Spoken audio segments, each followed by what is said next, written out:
celor de la FCSB, Gigi Becali. Bună ziua! Fericit pentru rețeta asta care se anunță foarte bună din punct de vedere financiar?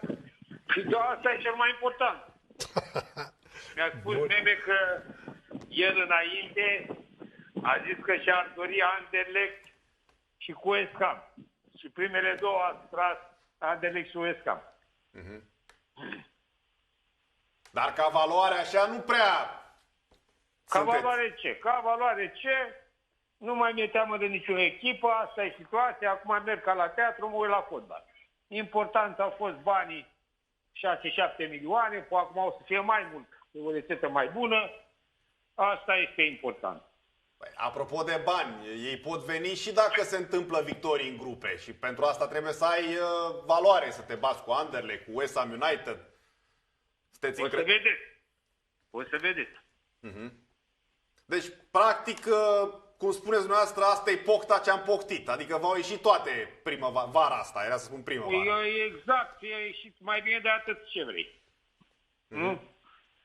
Și când mai țineți minte, adică normal că țineți minte, era așa ușor retoric acest enunț, că acum o lună spuneați că începeți procesul la Radu Naum în emisiune de retragere din fotbal.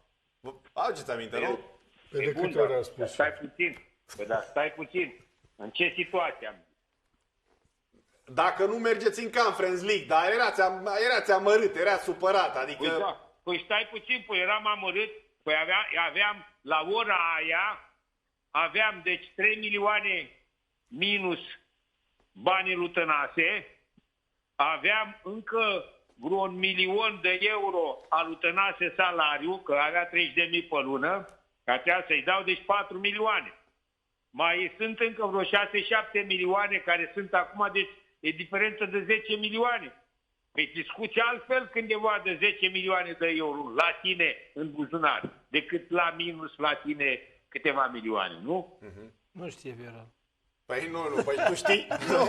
Nu știu.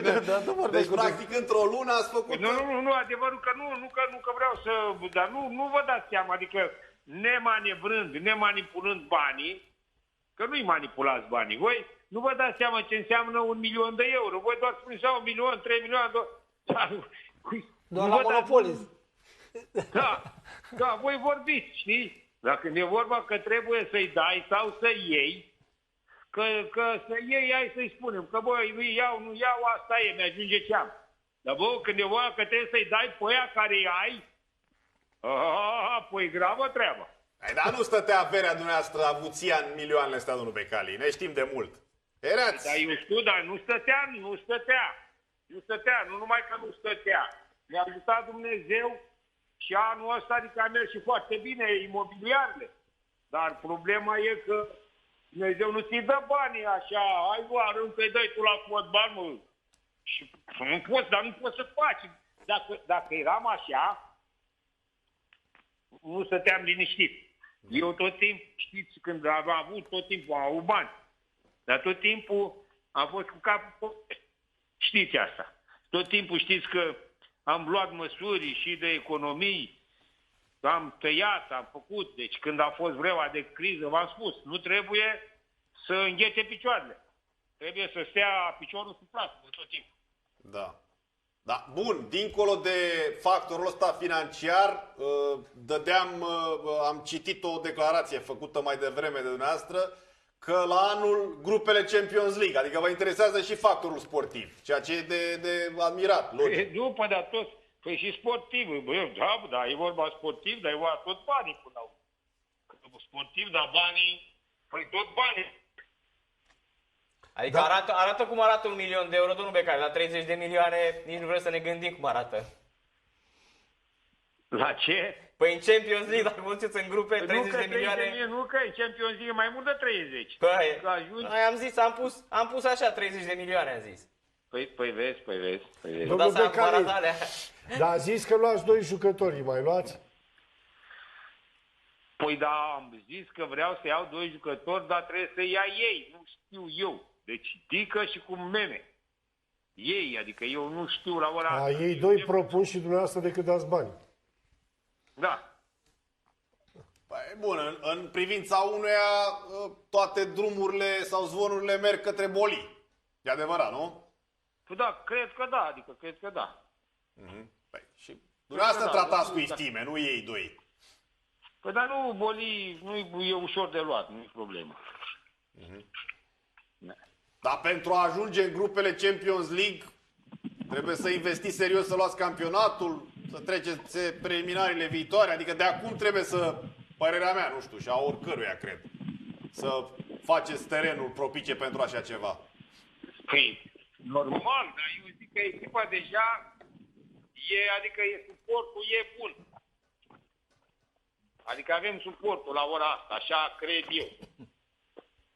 Ce v-a plăcut cel mai mult aseară la exprimarea echipei? Sau în exprimarea echipei? Păi, cel mai mult mi-a plăcut că tot meciul noi l-am controlat, adică și mi-a plăcut foarte mult deja, adică mi-a plăcut revenirea lui Coman. Asta a fost pentru mine revelația. Și a revenit Coman și asta contează foarte mult. Pentru că e și capitan și pentru că dă și un imbol de echipei. Știe să mobilizeze, e bun capitan. Tănase nu era. Ați mai avut vreodată un an ca acesta în care să faceți atâtea achiziții și majoritatea să dea randament așa pe termen foarte, foarte scurt? Da, niciodată. Adică așa, de ce? Pentru că și Niculescu sunt mulțumit de el. De fapt, tot ce a fost luat, faptul că suntem calificați la ora asta și tot, orice mișcare, orice gândire, înseamnă benefic. Adică vă place și de rusul, chiar dacă până acum el Păi n-a... da, ce? Văd, cum să nu-mi placă? Dacă ne-am calificat cu el, cum contează și el, nu? Nu?